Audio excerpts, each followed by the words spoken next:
é Kátia Baker, do Ministério Redenção Completa, e que alegria estar com você em mais um Jardim Secreto.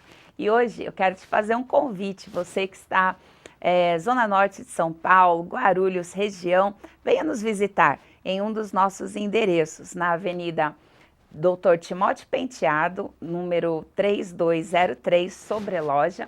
Estamos lá todos os domingos, às 19 horas, para um culto de celebração ao Senhor Jesus Cristo.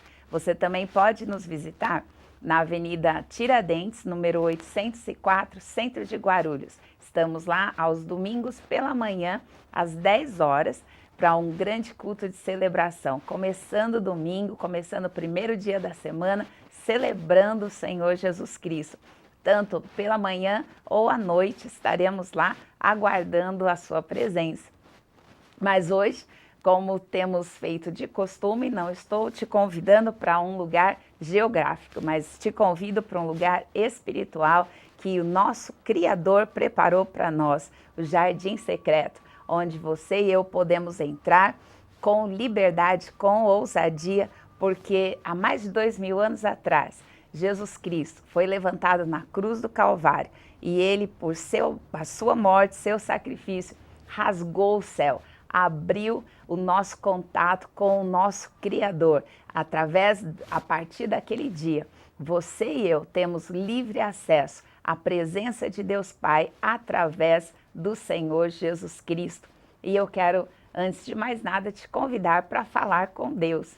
Feche os teus olhos onde você está, desliga de quem está do seu lado, o que está acontecendo, e vamos gastar alguns minutos aqui na presença do Senhor, dentro do jardim. Mergulhe na presença de Deus junto comigo nesta hora, em nome de Jesus.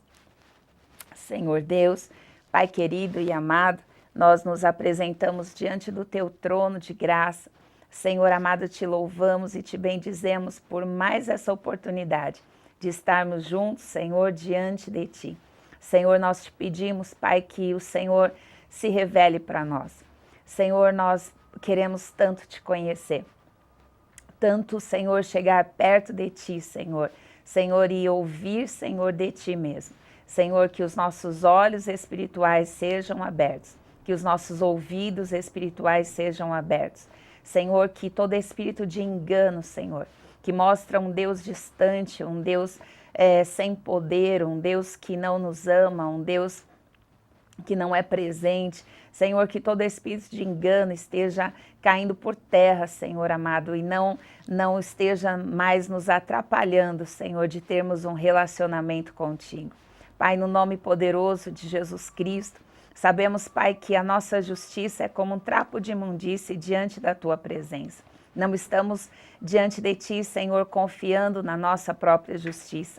Não estamos diante de ti confiando, Senhor, no braço da carne, Senhor. Mas nós confiamos no nome do Senhor Jesus Cristo, que abriu acesso para que nós estejamos junto contigo. E nesta hora, Pai, eu te peço que aquele que se aproximar de ti, em o nome de Jesus Cristo, que esta vida seja totalmente impactada, transformada pelo teu poder. Deus, em nome de Jesus, que seja muito claro na vida de cada um, que não existe mais nenhum outro intermediário entre o Senhor e nós, a não ser Jesus Cristo, homem. Pai, eu abençoo esta pessoa que entra comigo agora no teu jardim, Senhor, e em nome de Jesus, que nós possamos ter um tempo maravilhoso na tua presença, e este tempo transforme toda a nossa história, em nome de Jesus. Amém. Amém, queridos. Você que orou comigo, orou com fé, no nome do Senhor Jesus Cristo, saiba que a presença de Deus está aí sobre a tua vida, sobre a tua casa, sobre a tua família. E nesta hora, abra o teu coração. Nesta hora, não coloque reservas diante da palavra de Deus, pois Deus vai falar ao teu coração. Você que nos acompanha semanalmente, na semana passada, estávamos falando sobre a cura que o Senhor Jesus Cristo fez num cego que era cego de nascença. E hoje nós vamos continuar vendo quem é esse Jesus e o desejo dele de revelar o Pai, e ele está presente hoje. Ele morreu, mas no terceiro dia ele ressuscitou e ele continua nos nossos dias, revelando o poder e a bondade de Deus Pai em nossas vidas. Quero te convidar hoje para abrir a palavra de Deus comigo em alguns textos.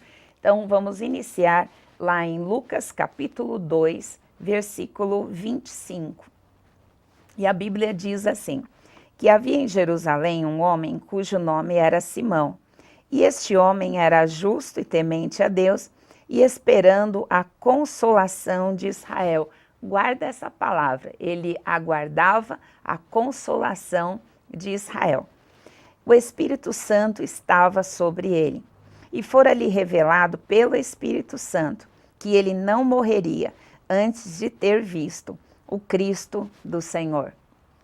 O Espírito Santo de Deus, que estava sobre este homem, traz uma revelação para ele, traz uma promessa para ele. E diz então: olha, Simeão, você não vai morrer antes de você conhecer o Cristo do Senhor. Você não vai sair dessa terra antes de você conhecer o Cristo.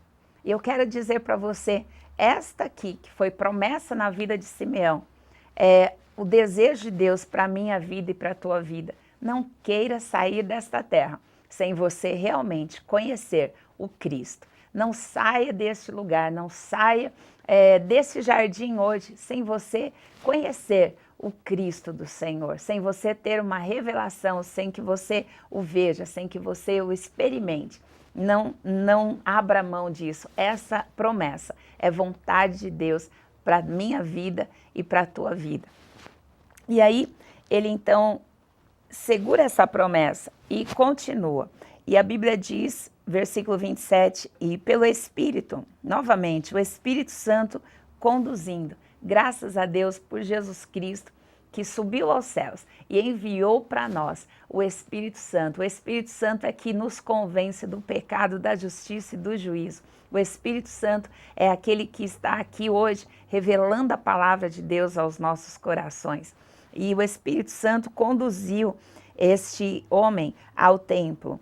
E quando os pais trouxeram o menino Jesus para com ele procederem segundo o uso da lei, que era Maria e José levaram Jesus ao templo para que ele fosse circuncidado, para que ele fosse apresentado diante de Deus. E Simeão foi conduzido pelo Espírito Santo no templo, no lugar certo, na hora certa. O Espírito Santo sempre vai te conduzir no lugar certo, na hora certa. E aí, quando eles chegam lá no templo, Simeão então o tomou em seus braços e louvou a Deus e disse: agora, Senhor, podes despedir em paz o teu servo, segundo a tua palavra, pois já os meus olhos viram a tua salvação, a qual tu preparaste perante a face de todos os povos. Pensa no que estava acontecendo. Simeão estava no templo, chegou lá conduzido pelo Espírito Santo, exatamente quando os pais de Jesus naturais estavam ali apresentando Jesus Cristo diante de Deus Pai. Simeão, quando ele pega Jesus no seu colo, ele dá graças ao Senhor, ele exalta o nome de Deus, porque ele sabia que ali, aquele menino representava a promessa de Deus cumprida na vida dele, na vida de Israel e de todas as nações. Ele diz o seguinte, ele é luz para iluminar as nações e glória do teu povo Israel. Ele reconhecia, não era um menino qualquer, não era uma criança qualquer, era o Cristo, era o prometido das nações, era a glória de Israel que estava ali manifesta diante dos olhos dele. Ele podia ver isso, porque ele estava sendo conduzido pelo Espírito Santo. O Espírito Santo vai revelar para você e para mim o tempo todo quem é realmente Jesus Cristo, a pessoa de Jesus. Então, ele é a luz que ilumina as nações e a glória do povo de Israel. Também, no mesmo momento, tinha no templo uma profetisa. Ela era uma viúva, serva de Deus, e que temia ao Senhor também, e servia ao Senhor no templo através das suas orações, dos seus jejuns. Ela estava ali servindo ao Senhor. E ela também chegou ali na mesma hora. Ela diz assim no versículo 38, que a Bíblia diz que ela dava graças a Deus e falava dele a todos os que esperavam a redenção em Jerusalém. Todos aqueles que estavam esperando um transporte espiritual, porque isso é redenção. A palavra redenção significa Deus tirando você de um lugar e colocando para outro. E qual é esse lugar? A palavra redenção mostra que o Senhor nos tira do império das trevas e nos traz para o reino do Filho do amor de Deus. Esta profetisa estava dizendo: chegou este que pode literalmente tirar o homem do império das trevas e trazer para o reino de Deus. Tanto Simeão quanto Ana, duas pessoas comuns, duas pessoas que estavam ali aguardando, servindo a Deus e esperando uma promessa que Deus tinha prometido através dos profetas por toda a lição do Antigo Testamento, né? Desde Gênesis 3, versículo 15, Deus prometeu que enviaria aquele que traria a redenção. E por tantas gerações, tantas pessoas passaram, tantos profetas, sacerdotes, tantos passaram dizendo: ele vai chegar, ele vai chegar. E nesse dia, o Espírito Santo leva esses dois servos de Deus para o templo, na hora certa, para ver a manifestação daquele que é a luz que alumia as nações, aquele que é a glória para Israel, aquele que realmente pode trazer a redenção para todo o povo. E agora vamos voltar no nosso texto base da semana passada, no nosso jardim, onde nós vimos que o Senhor curou um homem cego de nascença. Vamos lá comigo em João, capítulo 9. Guarda a palavra. Simeão e Ana viram aquele que é a luz do mundo. Simeão e Ana sabiam ali. Simeão, então, quando ele viu, ele sabia: o Espírito Santo me prometeu que eu não sairia dessa terra sem vê-lo, sem ver o Cristo do Senhor. Quando ele vê o Cristo do Senhor, agora ele fala: agora eu posso sair, agora os meus olhos estão vendo aquele que é a luz para as nações e a glória para Israel. E aí vamos ver que Jesus, ele cresceu dentro do chamado de Deus para a vida dele. Jesus cresceu em obediência, Jesus cresceu em fidelidade, Jesus cresceu em caráter. Todas as coisas ele fez sabendo exatamente quem ele era em Deus.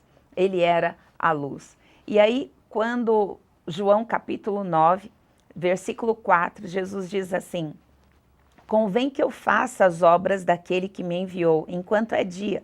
A noite vem, quando ninguém pode trabalhar. E ele diz no versículo 5, enquanto eu estou no mundo, eu sou a luz do mundo. Quando Jesus foi manifesto, e Simeão fala dele, e além de dizer que ele seria luz para as nações e a glória de Israel, ele diz assim no versículo 34, eis que este é posto para a queda e elevação de muitos em Israel, e para sinal que é contraditado. Olha só, essa luz é uma luz que confronta. Essa luz é uma luz que tanto pode elevar pessoas, como pode derrubar pessoas. Essa luz é uma luz que vai realmente trazer uma revolução. E agora vamos ver como isso se cumpriu na vida de Jesus. Porque toda a vida de Jesus, quando nós começamos a estudar, desde aqui o Evangelho e até os nossos dias, sempre a vida de Jesus na manifesta vai trazer uma revolução. E eu espero que a tua vida esteja sendo revolucionada pela presença de Jesus Cristo. Agora, ele entra, então, na vida deste cego de nascença. Quem estava ali ao redor dele, né? Um povo que viu esse homem crescendo, nunca enxergou, os pais dele eram conhecidos, todo mundo sabia qual era o problema que essa família tinha. E Jesus chega e diz assim: enquanto eu estou no mundo, eu sou a luz do mundo. Jesus aqui em sua vida está testificando que as Escrituras falaram a respeito dele, o que os profetas falaram a respeito dele. E aí você vê aqui comigo no capítulo 9 que Jesus cura este cego.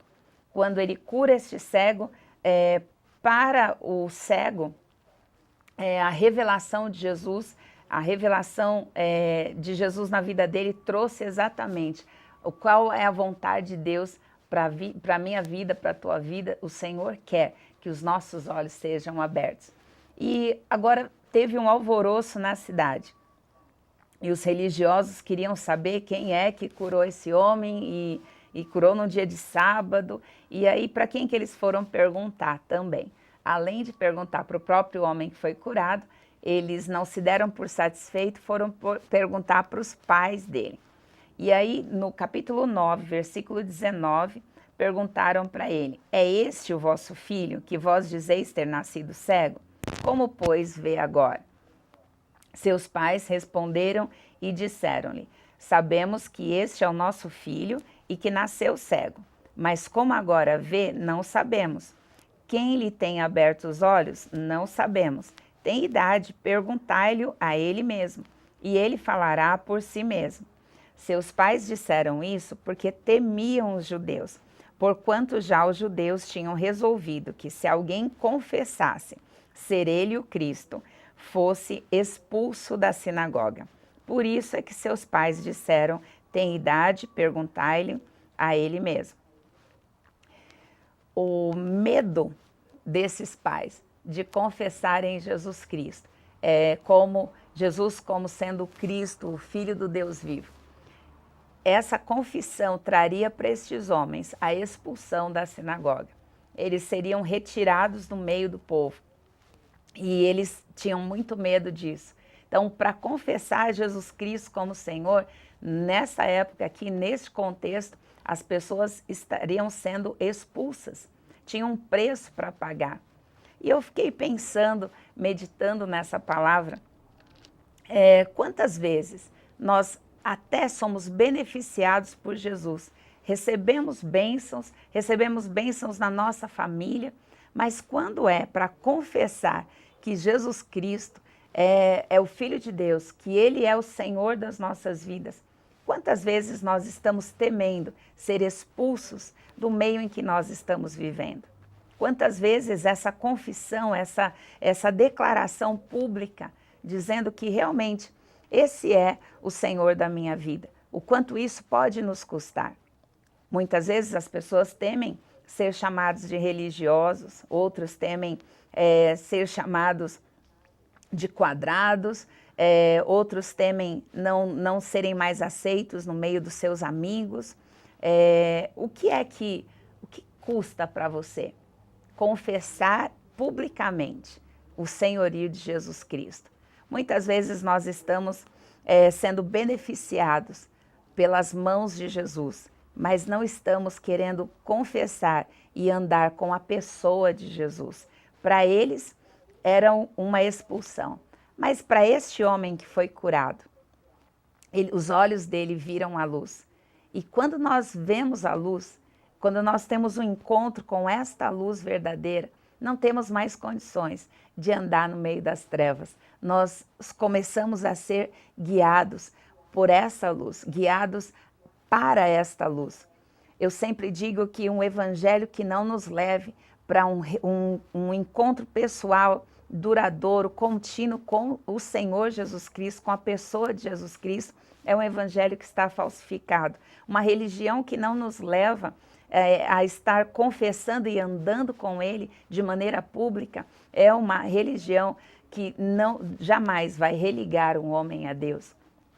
E este homem aqui, curado agora, ele começa a confessar sem ter medo. falaram para ele, não pode ser, esse homem que te curou no sábado, ele deve ser um pecador. Olha, eu não sei o que eu posso dizer dele, mas uma coisa eu sei, eu era cego e agora eu vejo. Eu continuo andando, eu vou continuar confessando. Ele me curou sim, é fato, e contra fato não existe argumento. Então, ele continua a propagar a cura dele, ele continua a propagar não só a cura, mas ele continua falando desse homem que até então ele nem tinha certeza, não tinha tanta propriedade para dizer quem era esse homem, mas ele tinha muita propriedade para dizer, os meus olhos foram abertos, a luz chegou até a minha vida. E aí, como eles não conseguiam mais parar esse homem, não conseguiam mais calar a boca dele, o que eles fizeram? Fizeram exatamente o que os pais desse homem temiam, expulsaram este homem da sinagoga. E a Bíblia diz que quando Jesus fica sabendo que ele foi expulso da sinagoga, Jesus vai ao encontro dele. E ele diz o seguinte, né, crês tu no Filho de Deus? E ele respondeu e disse, quem é ele, Senhor, para que nele eu creia? E Jesus lhe disse, tu já o tem visto, e é aquele que fala contigo. Jesus, nessa hora, chega para um segundo encontro. Eu sempre digo, tenha um segundo encontro, tenha o terceiro encontro, tenha contínuos encontros com o Senhor Jesus Cristo. Sempre vai ter algo novo que Ele vai te ensinar, sempre vai ter algo novo que Ele vai realizar na tua vida, na minha vida. Continua na luz, não recue, vá com Ele, siga o Senhor, siga esta luz chamada Jesus Cristo. E aí, Jesus olha para ele e diz assim, tu já o tendes visto, e é aquele que fala contigo. Nesta hora, este homem que não temeu ser expulso, este homem que não recuou no seu testemunho, este homem que não temeu em declarar a pessoa de Jesus e declarar diante de tantas coisas que ele iria continuar andando na luz. Este homem, então, tem esse segundo encontro com Jesus e Jesus, então, mostra para ele, o que eu faço contigo não é simplesmente uma cura física. O que eu faço contigo é abrir os teus olhos espirituais, mas também abrir os teus ouvidos espirituais. A partir de agora, você vai ter um relacionamento comigo muito mais profundo. Os teus olhos espirituais podem ver que eu sou o Cristo, o prometido pelos profetas, aquele que é a redenção de Israel e de todas as nações, aquele que é a luz de todas as nações da terra. Agora você está vendo ele, agora não é mais uma palavra, simplesmente não é uma informação, é a pessoa de Jesus sendo revelada para este homem, o poder de ouvir as palavras do Senhor. Agora, vamos ver o que aconteceu com o povo que fica do lado de fora, porque sempre temos a condição de escolher onde nós vamos estar em relação a esta luz. Nós podemos estar do lado de fora ou podemos estar sendo mergulhados nesta luz. Quem se mergulha na luz conhece a pessoa bendita do Senhor, tem os seus olhos e ouvidos espirituais abertos. Mas para quem está do lado de fora, vamos ver o que acontece. E ele diz assim, com os religiosos que estavam perto, os fariseus. E eles disseram assim para Jesus, né? Aqueles dos fariseus que estavam com ele, ouvindo isso, disseram, também nós somos cegos? E disse-lhe Jesus, se fosseis cegos, não teríeis pecado. Mas como agora dizeis, vemos, por isso o vosso pecado permanece. Este homem que era cego de nascença, quando ele tem um encontro com Jesus, ele tem a revelação de quem é o Cristo. Ele vê o fato, ele vê a pessoa, ele ouve a voz, agora ele consegue reconhecer a voz, é a voz do Cristo. A pessoa que eu estou vendo é o Cristo, é o prometido. Agora, esses que estavam do lado de fora, estavam vendo, estavam dizendo, nós não somos cegos, nós estamos vendo. E aí Jesus diz assim, por que vocês falaram que vocês estão vendo e vocês não reconhecem realmente? Agora o pecado de vocês permanece em vocês. E este é um desafio que nós temos diante do Evangelho do Senhor Jesus Cristo. O Evangelho do Senhor tem sido pregado por várias gerações. O Evangelho do Senhor Jesus Cristo tem sido pregado em várias nações da terra. Agora, diante dessa pregação do Evangelho, o que nós temos feito? Diante dessa pregação do Evangelho, onde nós temos visto Jesus Cristo é o Filho de Deus. Jesus Cristo morreu, ressuscitou e voltará. Essa mensagem nós temos ouvido. Essa mensagem você tem ouvido. Agora, uma pergunta do céu para você. O que é que você tem feito com esse Jesus chamado Cristo? Qual é o teu posicionamento? Será que você está temendo anunciar? Será que você está temendo propagar, anunciar de maneira pública? Realmente, esse Jesus Cristo é o Senhor da minha vida. Esse Jesus Cristo é a luz do mundo. Será que você está temendo ser expulso de algum lugar por causa da proclamação desse Jesus na tua vida? Quando nós anunciamos e confessamos com o nosso coração, nós cremos para a justiça, mas com a nossa boca nós confessamos a respeito da salvação. Hoje, o Senhor te convida. Em que lugar você quer estar em direção a essa luz? Você quer confessar que Ele é o único Senhor da tua vida? Você quer fazer isso de maneira pública? Essa confissão pública te dá a condição que seus pecados sejam perdoados, que o arrependimento genuíno venha sobre a tua vida e o reino de Deus seja manifesto em você e através de você. Que Deus te abençoe e que hoje você se levante para confessar publicamente Jesus Cristo como o único Senhor da tua vida. Deus te abençoe e vamos continuar na próxima semana, se Deus assim permitir, com mais um Jardim Secreto. Tchau, tchau.